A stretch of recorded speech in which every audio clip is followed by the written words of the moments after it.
A look back at baseball's winter meetings. Who were the winners and who were the losers? Hey everybody, it's Paulie. Welcome back to This Week in Red, where we're talking all things Red Sox and Major League Baseball. So baseball's winter meetings this year were very much momentous. And that was led by the Angels, who of course signed Albert Pujols, the biggest fish in the pond, to a 10-year, $254 million contract. And they also signed Texas pitcher C.J. Wilson, the so-called ace of the Rangers staff, away from the Rangers. So obviously they had the big haul at the meetings.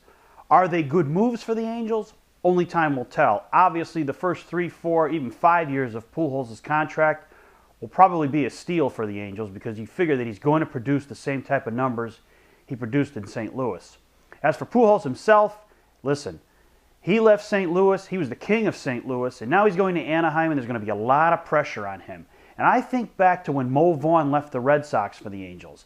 I know Mo Vaughn is not as good a player as Albert Pujols is, but there was a lot of pressure on Vaughn in Anaheim. He had, I think, one good year there, and then he really started to decline in his career.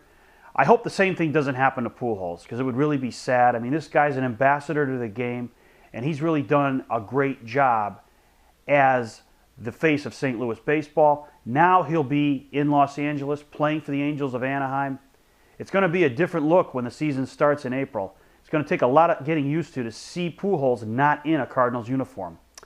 But as for the rest of the meetings, listen, a lot went on there. There were some trades made. The Mets made some minor trades, getting Andres Torres into the fold from the Giants. So, you know, there wasn't a lot of big activity besides the Angels and the Marlins. Marlins also with a lot going on at the meeting, signing Jose Reyes, signing Heath Bell, and also signing Mark Burley from the White Sox for their rotation. You know, they're opening a new stadium next year. They were a big winner at the meetings. You figure that they've improved that team a great deal, and they figure to possibly contend with the Phillies in the NL East. So overall, I think those two teams were the big winners.